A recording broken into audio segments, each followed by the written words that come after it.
Hi guys, and welcome back to another video. So I'm back in another video, and today I'm gonna show you a game that I played as you could say it's a King's Indian Defense, but it was with the white pieces. And yeah, let's start. So I started the game with knight to f3, which basically starts the King's Indian Defense after a few moves. And then my opponent responded queen's pawn d4. And I played pawn g3 to, activate the King's Indian with the white pieces. But usually the King's Indian is with the black pieces, but this time I went with the white pieces because you can basically do it with any, uh, you know, you can basically do it with any piece. You can basically do it with anything like white or black. So yeah, I played pawn to g3, and my opponent played knight c6. I then went with queen's pawn d3, which is basically the uh, which is basically the King's Indian defense, but with the black pieces. Then my opponent played pawn e5. I played bishop g2, and then my opponent played pawn g6. I don't know if that's a good move, but like, you could have just brought your knight out instead. And now after that, I castled. My opponent brought their bishop out. I brought my knight out to c3.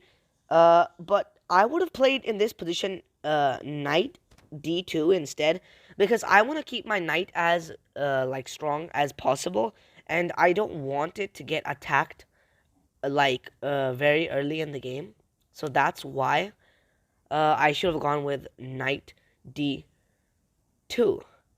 Now my opponent plays knight f6, which is good, and then I played bishop g5, pinning the knight to the queen. So if you move, I'll just take your queen, of course.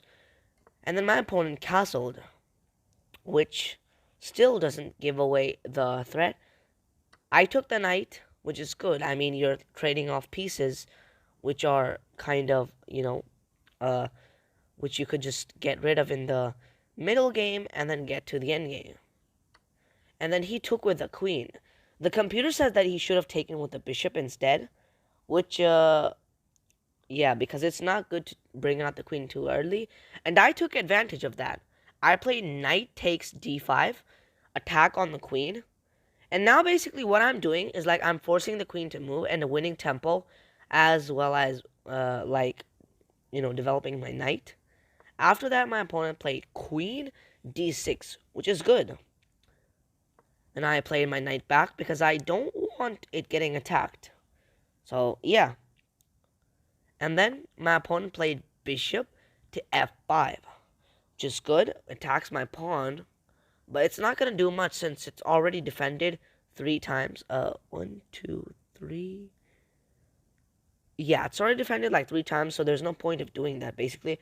And now, I played pawn e4, attacking the center, and, forcing the bishop to move. And, let me just do a quick analysis. If the bishop had gone here, then I would have played this, and the bishop would like have to move back or something, like say like here, like say if you say e6, then I would just attack it again like that. And now let's get back to the game review. So yeah, I did that exact same thing. As you can see here, I attacked the bishop, which happened in the game, and the bishop went back and I attacked it again. As I was showing you guys the analysis, that's exactly what I did. I attacked the bishop and forced it back, and then I attacked it again. And now my opponent played pawn a6, not even moving the bishop away. I mean, I guess, okay. I played pawn h5. So basically what I was trying to do is like, I was trying to push this pawn again, and then get this pawn to h5, and then I would force him to take. Not actually force him though, but he could play something else like, yeah. So I played pawn h5 basically. I played pawn h4 basically to push that pawn again and make him trade off the pawns and get my queen to h5. And then I would eventually threaten checkmate, but obviously can defend. So this isn't that good of a move. Well, okay, let's see what my opponent did next. Oh, sorry. So my opponent played bishop f6, which isn't that good, and I took the bishop on e6, yeah, e6, and then he took back with the queen, which is good, but not that good. And now I took advantage of this position and played. Wait, what? Huh? Oh, wait a second. Oh wait, this isn't. Oh, okay, let's just do this. So, I should have played knight d5, which I was gonna do on the next move. I played pawn h5 now. So, like after takes or something like that, then I would get my queen there. But my opponent didn't take, so I took the pawn. He took back, and now, like in this position, I play knight d5, which is a good move because it puts my knight in a very good center. And I'm threatening two things. I'm threatening to fork the pieces right there, and I'm also gonna take. I could have taken the bishop, but instead of taking the bishop, well, let's see what my opponent did first. My opponent played pawn c6, which is an inaccuracy because it directly falls into a fork, like there. And through this game, I got like 4 brilliant, great moves, yeah. And stick to the end because there's a brilliant move coming. So you better wait for that brilliant move as well.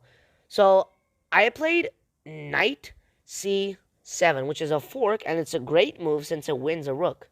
My opponent played queen c8. I took on a8, and then queen takes a8. And then now, after those exchanges, I'm obviously up a rook. And now, I played pawn c3, which is the best move in the position, because I'm attacking the knight and forcing it to go back. And after that, my opponent went to e6.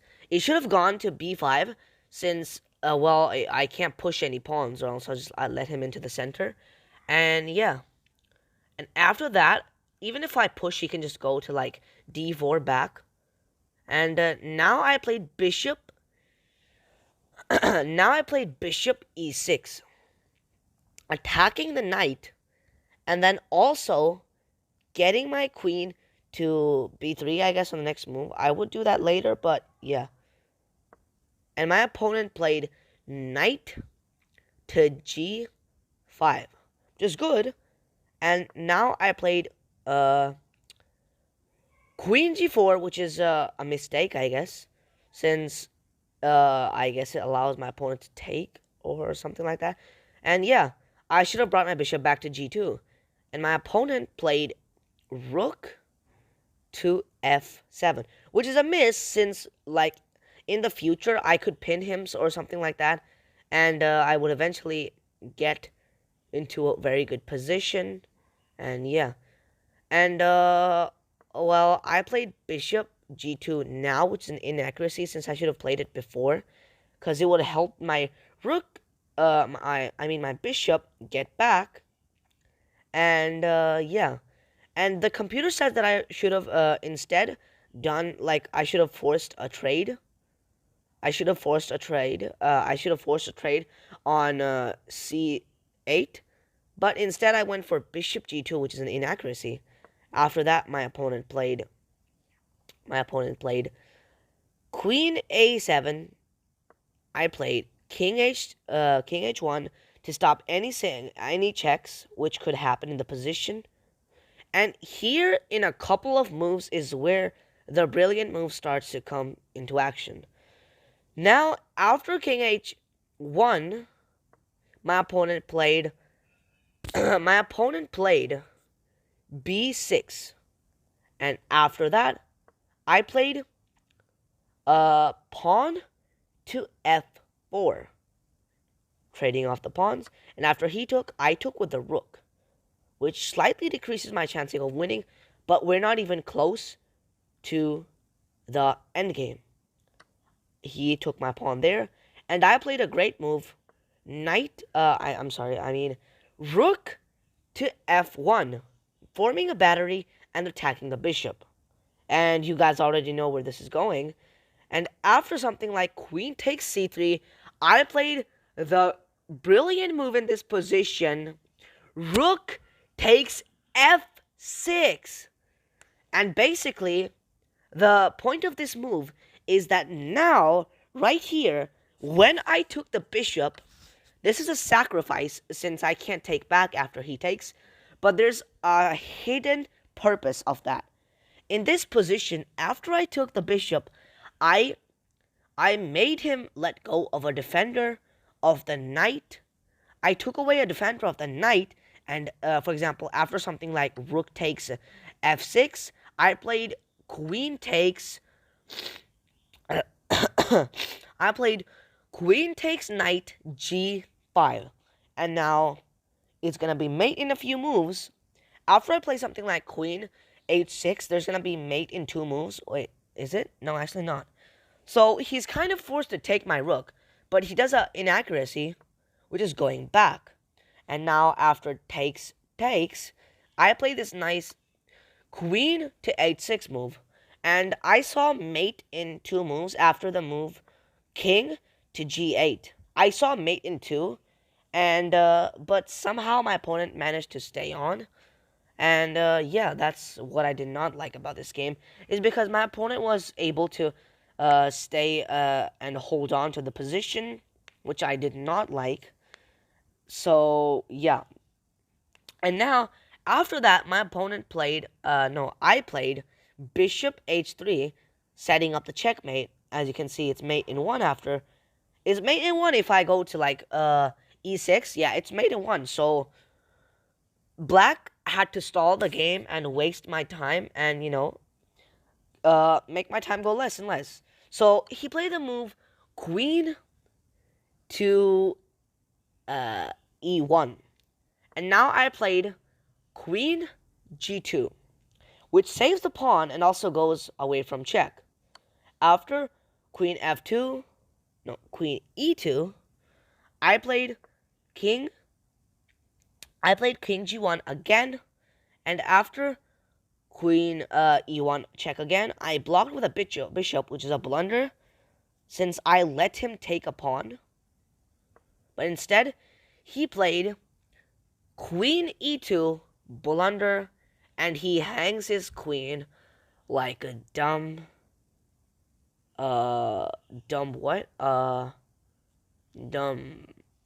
pig, I guess. Yeah, because I don't know anything else to say. He hangs his queen, I indulge in the queen, take it, and now I'm up a full queen, ready to checkmate in a few moves. And now, my opponent resigns. So I hope you guys like this video, and please like and subscribe. If you want to see me playing the King's Indian Defense more on my channel, then please let me know in the comments, and I'll keep playing it. But this was like basically the King's Indian Defense with the white pieces, and I might play it with the black pieces as well if I get the chance. So I'll see you guys in the next video. Bye!